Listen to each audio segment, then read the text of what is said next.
Hello, everyone. Welcome back to today's first panel discussion on the role of ICT for agriculture, Indian and global perspective. As we delve further, we'll uncover how digital tools are revolutionizing farming practices, boosting productivity, and improving livelihoods, both in India as well as globally. We are honored to have with us our esteemed panel of experts who will bring a wealth of knowledge and experience in ICT for agriculture. Please join me in welcoming our moderator, Dr. Rabi and Sahoo, Principal Scientist, Indian Agricultural Research Institute, New Delhi. Our panel members are Dr. Anil Jat, Global Research Program Director, ICRISAT, Dr. Anil Rai, ADG ICR, Dr. Niyati, IRI, Postdoctoral Fellow, Ms. Asmita Moon, Tetra Tech, Mr. Ashish Kamra, Precision Egg, and Mr. Gauraang Biyani from Varaha Egg. So I welcome you all for the panel discussion.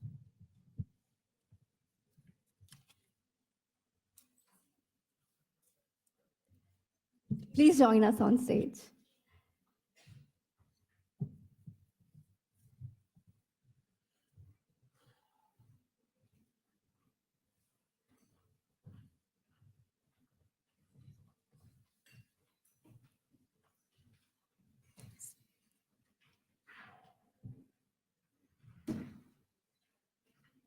So with this, I would be handing over the stage to Dr. Sahoo to moderate. Thank you, Dr. Sahoo.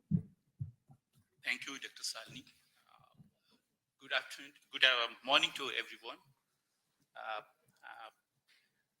Thanks to IRI and CGA for giving this opportunity to have this August panelists and also participants to have a important deliberations on ICT for agriculture, national and global perspective.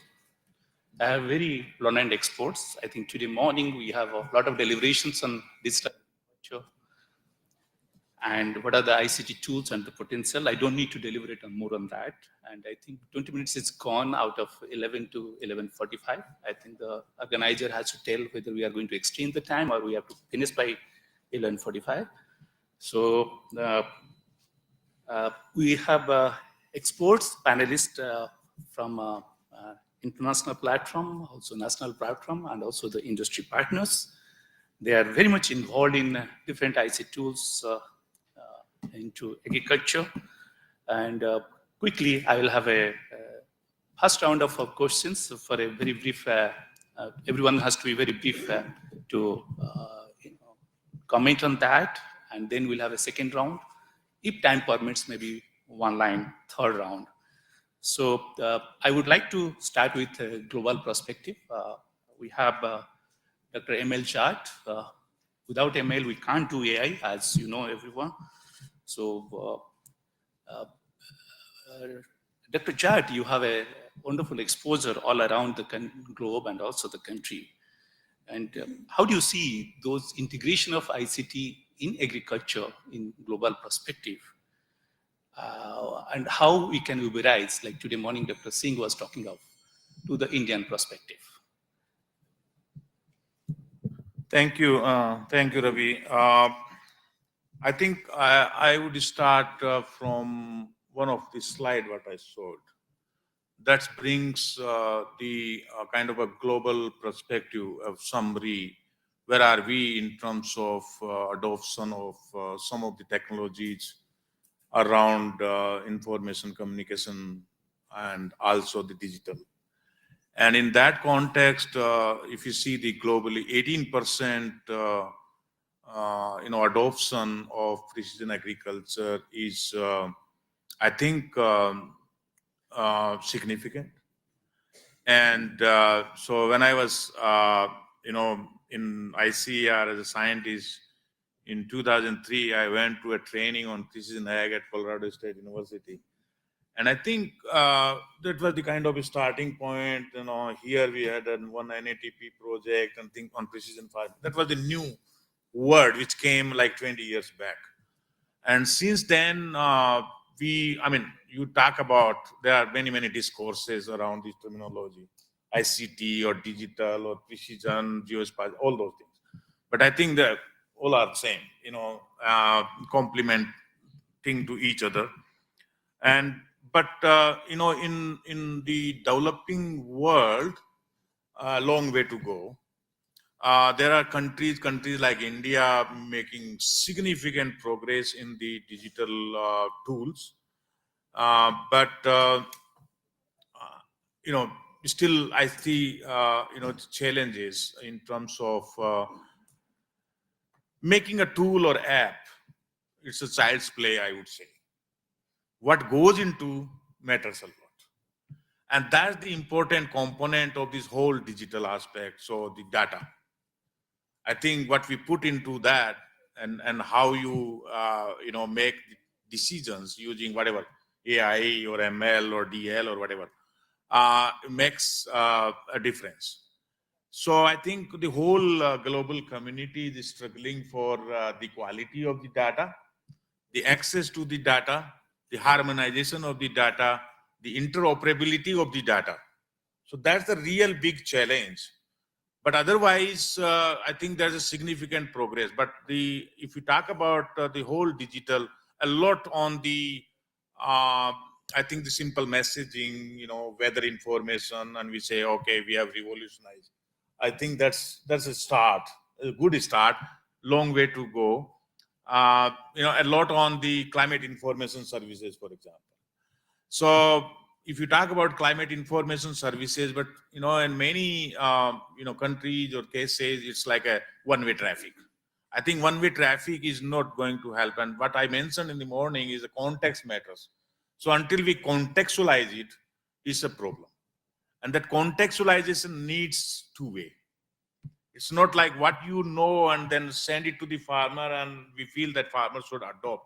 I think there is a way to communicate two-way, and so that farmer can contextualize these, whatever message or information we send in their own context. There is no silver bullet. There is not a recipe. There is no one size fits all. So I think that's the challenge. But overall, everywhere, we hardly see anything on digital. The ICTs came into picture, a couple of, I think 15 years back, 20 years back. But it's evolving and evolving rapidly all across the globe, but long way to go. I think agriculture, for example, on the digital and data, how much advancement medical have made. You go to the doctor sitting on the desk and you tell him, okay, I got headache, this, that, okay. And then that's where the AI and data comes in the background. So that doctors are using less of their natural intelligence, more of the artificial intelligence. Be careful. But I think, in agriculture, that's where we want to reach. But that essentially needs data in the back and then analysis of the data. So, but otherwise, a lot on, for example, the irrigation. A lot going on in terms of the IoTs or the sensors. But I think we need to reach, pilots are there, the use cases are there, proof of concepts are there, but how to translate those concept of the use cases into the real farm situation, again, needs a contextualization. That's where we really need to focus a bit more on those things. A lot on the use of the social media, that's another digital revolution, I think. We used to send the weather information messages to the farmer, text messages. Now you need not to send, because farmer got a smartphone and they know what is the source of weather. They will tell you what is the temperature and rainfall and all those things. So I think we have made significant advance. So I think we have to also progress in our approach and thought process. What is really missing there, and what is valued by the farmer in terms of the digital, aspect. I also feel, inclusive of the agriculture, a lot of innovations all across in terms of the digital marketing. For example, India's case, ENAM and all those things, e-commerce, and several digital learning platforms. So a lot going on, long way to go. That's what I can say. Thank you. Thank you, Dr. Jat. I'll come back again later, next round. We have with us Dr. Anil Rai, Assistant Director General, ICT, and also National Coordinator for many initiatives of digital agriculture in the Council. He's spearheading many programs related to ICT. Also he deployed many forum with respect to Government of India for ICT in agriculture. Sir, how do you see what are the success stories with respect to ICT in agriculture, particularly in the Indian ecosystem? And what do you see how we can adopt some of those technologies to better penetration, and how to adopt some of those which is ready to go available in the global scale? Thank you. Thank you. Basically, when you talk about the adoption of most significant advancement in ICT in agriculture, so it's very difficult to point out. But precisely, if I can say, is the precision farming is the one area that impacted globally in almost all sectors of agriculture. Basically, Dr. Jat already presented that data. So if you talk about globally, like US and Western countries, they have a good rate of adoption, whereas in India, we have not that much. Our reach is not that much. And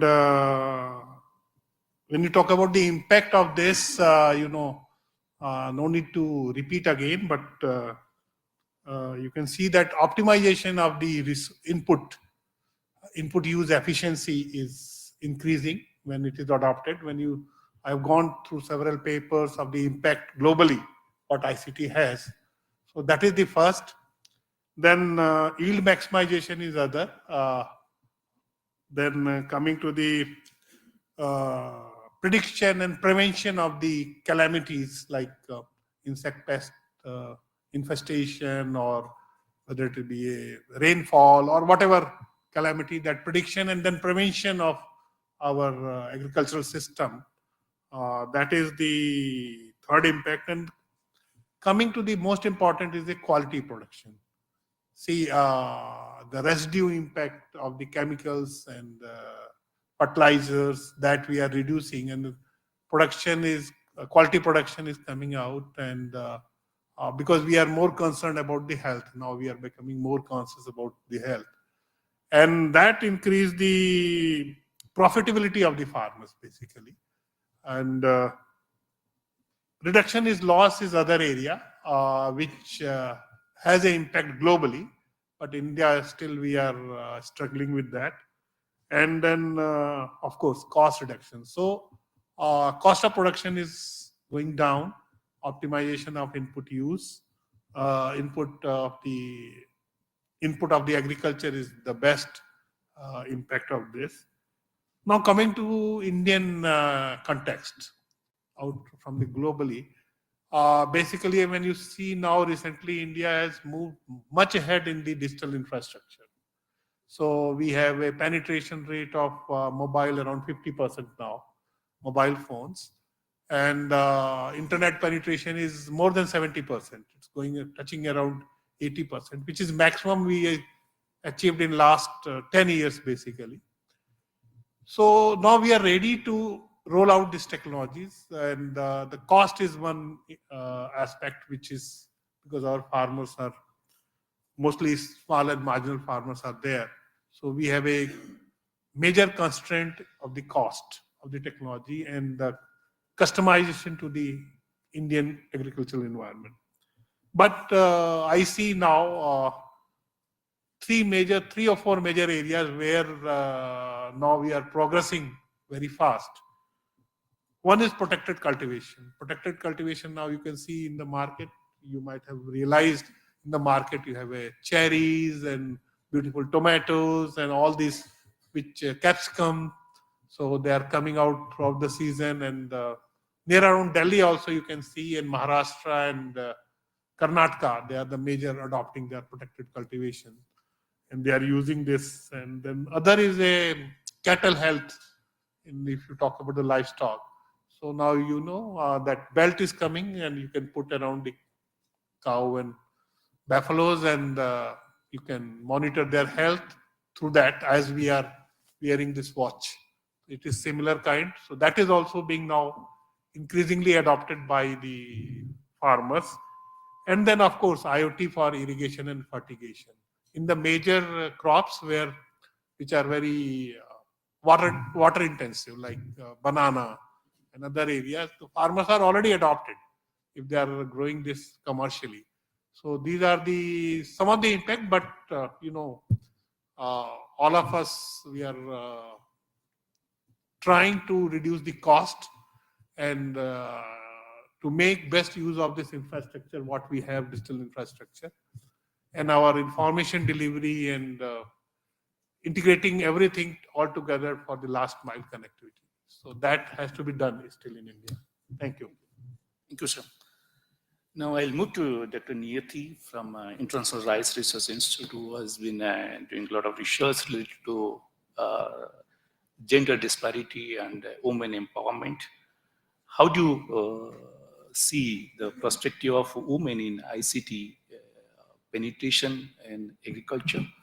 You know, recent initiatives, also Government of India has made a lot of emphasis related to women, and one of the most important recent event was in the campus itself, where we are sitting at Drone Didi program, where Honorable Prime Minister has taken up. So that's what the kind of looking forward in the Indian context. And how do you see what is that gender disparity we have, and how we should move so that women are empowered with the ICTs, particularly for the agriculture perspective? Dr. Niyati, please. Yeah.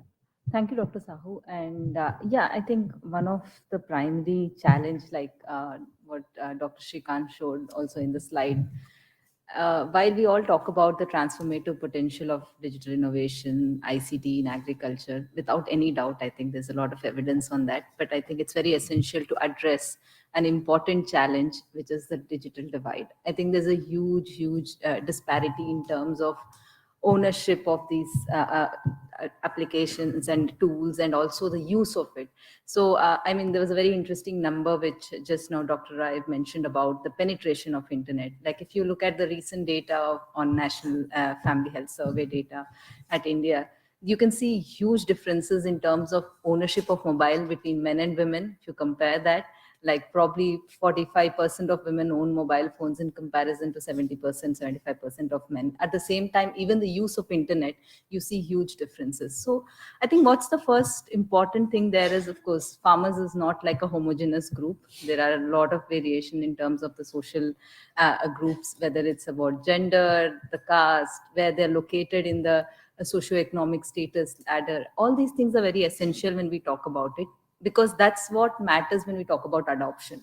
Because if we want to see a transformative potential of these tools on agri-food systems, it's very essential that it reaches to the most vulnerable groups when we talk about it. While we say these concerns, but I'm sure that there have been a lot of success stories. I think one of it globally, if I can mention, like something which we all are aware is the M-Pesa mobile banking revolution, which actually helped a lot of women who are financially excluded from formal institutions and banking services to be included. And that proved very helpful in getting these women to access different markets, sell their produce, store money, and save their incomes in these banking devices. So that's one thing which comes to my mind the minute I talk about ICTs and success stories. And like you mentioned, yeah, even in India, we have a lot of initiatives which are actually focusing on scaling these tools and applications and how we can integrate women and other vulnerable groups. But I think one thing which is very essential while we talk about all these things is that it's not an end in itself. Like holding an ICT tool or having an access to application is not an end. It's a means to empowering them. And I think it has a huge potential, but that needs to be addressed with a lot of other packaging, which includes the capacity development, which is very critical. Unless and until we build the capacity of women based on the local context, their needs, and their constraints which emerge from the social and economic structural aspects. It's very essential to take into consideration all of this to develop capacity building for the women.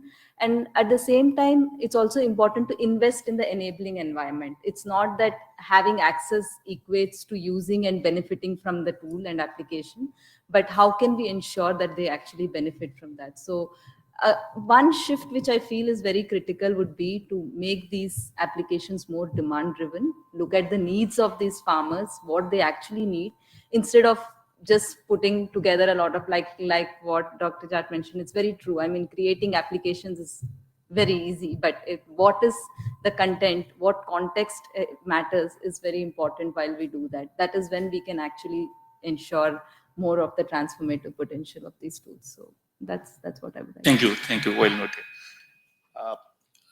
Now I'll move to Miss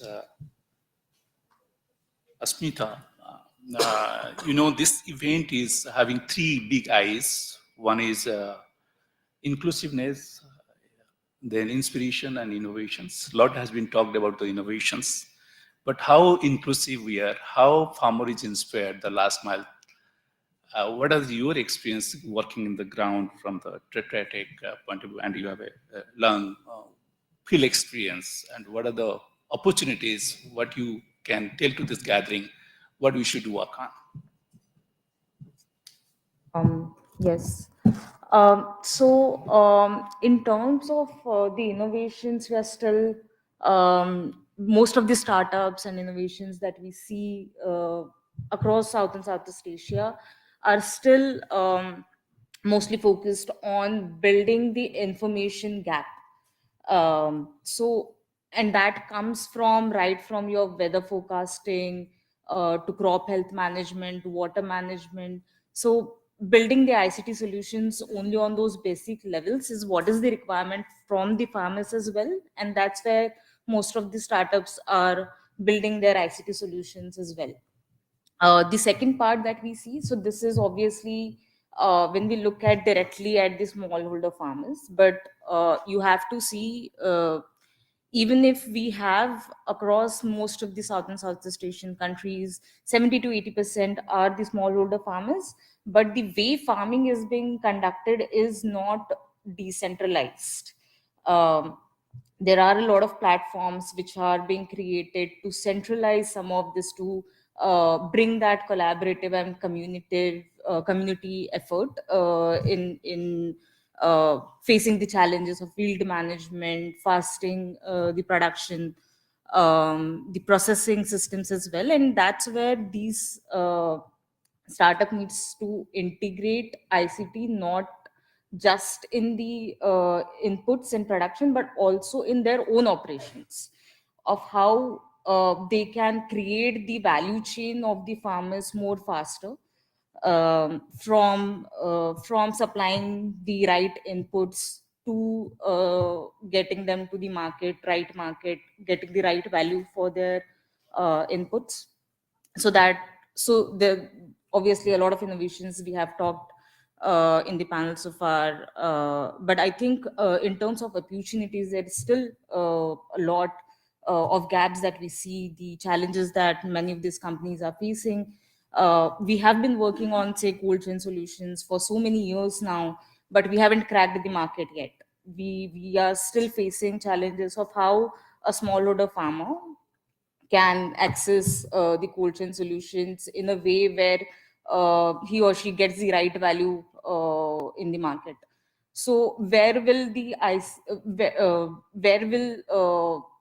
ICT integration come in terms of how can they maintain the temperature throughout the system? How can they measure that temperature throughout the value chain to make sure that when it's going to the market, they are getting the right value and thereby the right percentage of commission that they should be getting? So those are the some of the operational level things that need to come in. And even at the FPO, that's something that's getting more and more inclusive in the mainstream, and that's something that we have achieved quite efficiently. I think there also we need to, in their operations as well, we need to integrate ICT how can the FPOs build their own CRMs and MIS systems to then be more empowered to sustain themselves and give more opportunities to the farmers that they are working with. Now I'll move to Mr. Ashish Kamra, who is from Precision Ag, and he is with the Ministry of Agriculture and Farmers Welfare for many programs. He's over there and in charge of many activities and initiatives from the Government of India side. What are those initiatives, recent initiatives, what government has taken up, and how do you see how should you work together? And you could see the global perspective, you could see the national perspective, what we have. How do you suggest to go ahead and getting better success in those programs what we have right now? Thanks, Dr. Sahoo. I think one of the biggest things that the government is doing right now is building infrastructure. I think that has been one of the pillars of how ICT should be promoted in agriculture. In early 2000s, the focus was on building ICT infra around internet connectivity, mobile networks. I think we talked about how it's still not 100%, but there are a lot of efforts that are being taken towards that end. More recently, things have moved towards building digital public infrastructure, which is more sophisticated, which is more niche. And an example of, I think we talked earlier as well, two examples of that is, one is AgriStack, other one is Vistar. I'll delve briefly into AgriStack. For those of us who don't know about AgriStack, it's basically three different registries. One is farmer registry, the second one is crops on registry, and the third one is land registry. And there are 22 other supporting registries within the domain of AgriStack. The idea is to have one true registry which can tell you this particular farmer owns this land or is tenant on this particular land and grows this crop during a particular season, and use that golden record to sort of then link it to other schemes within agriculture to provide public services to farmers. Now, one of the biggest challenge that there is, if you see Aadhaar, there is a demand in terms of updating the data, making sure that it is of the highest quality. I think one of the biggest challenge with AgriStack that the ministry is trying to solve is, can we link it up with enough services so that there is an accountability from farmers' side to make sure that this data is updated, and the larger problem of using high quality data to generate some of these advisories or provide information to farmers or provide public services is being solved. And I think the second one is Vistar, which again, as Dr. Jat mentioned, there is a huge problem of data security, data quality, where how do you update the data? So again, Vistar is being envisaged to solve that problem, to create sort of a network of networks which is using backend protocol on the lines of ONDC. The idea is that different sources will come in, plug in their own data sets, and there will be a human layer to make sure that these data sets follow a certain protocol, certain standards, so that you minimize the problem of data noise. So those are the two big initiatives which feed into the second kind of policy that we see is promoting public-private partnerships. For example, already there are a couple of initiatives within the ministry and within state governments where a lot of players come together to either create a chatbot or deliver information or do research. So all those are sort of that is the second kind of sort of policy that the government is undertaking to promote ICT. There are a couple of other things. For example, in the sector of R&D, they have recently come up with a big India AI mission where they have allotted 10,000 crores. And if you read it carefully, agriculture is a big part of the entire mission, where the idea is you invest in R&D project that's focused on, creating these AI applications. And I think but there should be a cautionary note. We see chatbots all around us. What kind of information they are giving, it's like we're not sure. So another big role that the government should be playing is creating these benchmark standards, or benchmarking some of these LLM solutions in a collaborating manner with private sector as well. Thank you, Mr. Ashish, for highlighting some of those initiatives. Now I'll move to Mr. Gauraang, who is from Varaha, who they have been working on regenerative agriculture. Today morning, MLChat deliberations, you could see sustainably. That's what the major focus on ICT agriculture, inclusively and sustainably. And this is where the role of regenerative agriculture, carbon farming, all those things comes up. Mr. Gauraang, in brief, if you can say, because I have been already knocked by the time limit what we have, just if you can highlight some of those ICT initiatives which could be taken or which has been initiated, and with respect to some of those regenerative agriculture or carbon farming, few points on that. Thank you. Sure. Thank you, Dr. Sahoo. So please allow me the opportunity to share the case study of Varaha and how we are leveraging ICT to deliver benefits to the climate and to smallholders at scale. So we've developed a full stack carbon tech platform backed by science, and we are operating at scale. So over 65,000 farmers in India, Nepal, Bangladesh, Kenya, and we're expanding globally, right? So ICT can be used at scale to increase the productivity of farmers, decrease their costs through carbon farming, and that's what we're focusing on. So our platform broadly consists of 3 stages. So the first application that we've developed is a mobile application that enables us to onboard the data of the farmers that's required to enroll them in the carbon farming program, right? So once we've done that, we use remote sensing and machine learning and artificial intelligence to validate the farmer practices, right? So checking that, has the farmer actually switched their practices from A to B, right? Now, after we've done that, we do the quantification of the carbon sequestration as well as the carbon reduction from the farming practices. And we do this through biogeochemical modeling. So we have calibrated these models towards the local specific context by conducting experiments on the ground, setting up the gas flux chambers, collecting soil samples, right? And the idea is that the carbon credits which are generated can then be sold in the voluntary carbon market, and majority of the revenue then goes back to the farmers, right? So technology in this instance is delivering real benefits that we can measure to a high degree of accuracy for the farmers and for the climate, right?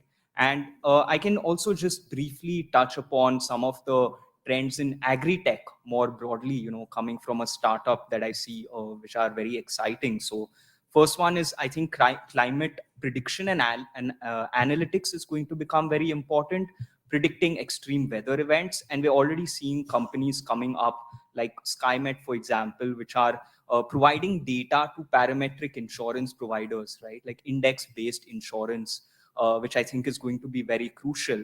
The second thing is advisory services. So we're seeing startups like, Bharat Agri, for example, who have trained their algorithms on large land parcels and are providing highly accurate, advice to farmers. And there's precision agriculture. Mr. Ashish can also touch more upon that. But, there are companies that have developed various technologies, for example, see and spray devices that, are reducing pesticide use or making it more efficient. And lastly, I would mention digital content, which is also very important for Varaha. As the smartphone penetration, internet penetration increases, we see a huge opportunity to educate farmers via WhatsApp and other digital channels. The LLMs also come into play here. And there's a massive opportunity to use ICT to create awareness and empower smallholders to not just be, the victims of climate change, but to be the agents of change, right? Which is our mission really. So yeah, thank you. Thank you. Thank you, Mr. Gauraang. And I think all of us, we got a very good idea with the different aspects of ICT for agriculture. Now we'll go for the last round because of the time constraint. And I would request each panelist to talk about looking at the Indian ecosystem vis-a-vis the global perspective. And you could see the 28% of North America, 4% in the ACR. You know, the major challenge remains is the kind of the socio-economic system we have, heterogeneity, and many issues are there when you want to adopt those ICTs. There are certain ICT tools which can be successful at individual level. There are some which can be community level. There are some which can be ecosystem level. Now, my question, common question to each of us is, and also one line advice, how to go about, what is the challenge we have, the most important priority challenge, and how to address. So I'll start again from the Gauraang, from that side, and end up with Dr. Anil. Gauraang, in one line only, maybe 20 seconds, if you can say, so this is what the challenge we have, and this is what the suggestion I have from my point. Sure. So two challenges very briefly. First one is digitizing the land records, which is essential to develop the carbon farming programs at scale. And this is already started with AgriStack, and we see that this is going to be, something, a key priority in the future.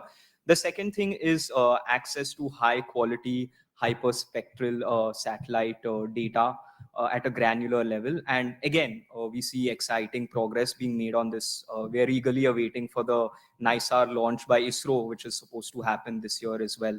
So, we are overall optimistic, but digitizing land and satellite data, these two things I would highlight. Thank you.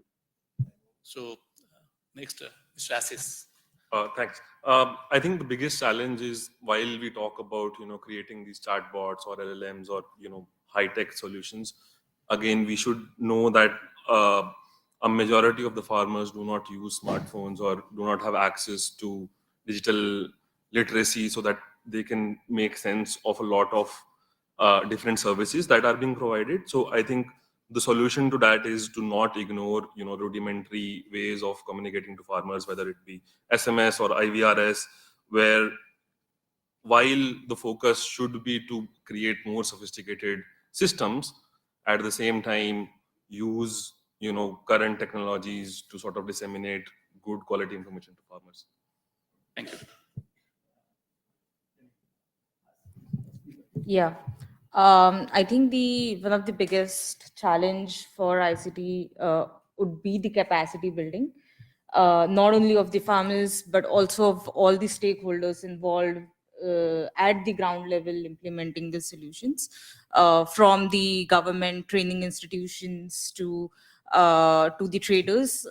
They all need to be built on the awareness of the technologies that are coming in. So that's definitely one. And second is definitely the access to finance. And there is a lot of definitely things to go into that, but I won't go into access to finance. I think third could be the public-private partnership. We should work together. That's now next, Niyati, please. So I think for me, the biggest challenge would be to talk about the great digital divide, gender digital divide. And while I say also a very, there are many opportunities, it's very important to think about it. But one thing which I feel is a very important takeaway is that inclusion should not be an afterthought, because that's what happens in many places. I think it should be intentional. It should be a different process. So it's not something which we talk about in terms of number after we develop an application, but it should be through the design and the process of it. Yeah. Dr. Emil, to be very precision. Yeah, thanks. I'll be very, very precise. So I think the challenge is too much and too little. That's the one challenge. We are flooding a lot of information on something, everybody, and confusing. And the critical aspect, no one is there. So too much and too little is one challenge. I think we are more of the tech-heavy, biophysical. We are ignoring the socio-economic, the whole behavioral, social aspects. And I think that's a big problem. So I think we need to have a lot of good research on socio-economic aspects of digital agriculture. I think we are also like top-down, not and supply-driven. I think we need to think about the demand-driven, and that's where the socio-economic comes into the picture. And we are more of on the one-size-fits-all, silver bullets. So those are the challenges. Thank you. Thank you. Sir. Cost I have already mentioned, so that I'll exclude. The challenge in India is basically creation of whole ecosystem for this ICT delivery system. And that is the integration of all the sectors, what my colleagues are mentioned. So all together, we have to think holistically that how we can create a complete ecosystem for the ICT in agriculture and localized delivery. There are two things. Thank you. Thank you. Thank you all the panelists. In one line summarization is how we can work together to take up these triple I's, inclusive, inspiration, and innovations. Each part we have to see how this 4% can be 28%. Thank you very much.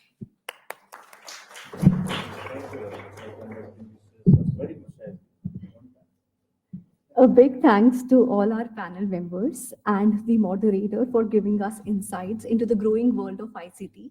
So thank you, everyone. Now, as a token of gratitude, I would like Dr. Sahoo to felicitate our panel members. Dr. Sahoo, please. Dr. Emil Jat. Dr. Anil Rai. Dr. Emil Jat.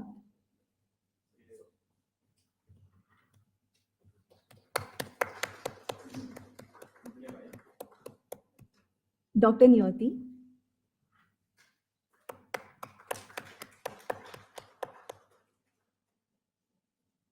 Miss Asmita Moon.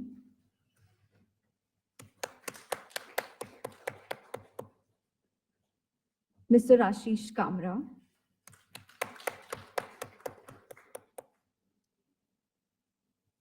Mr. Gauraang Biyani.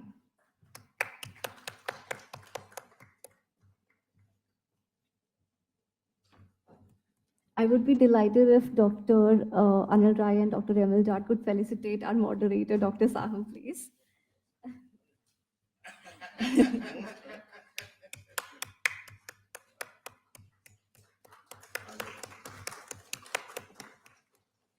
Thank you so much for the wonderful session. We enjoyed it thoroughly, even backstage.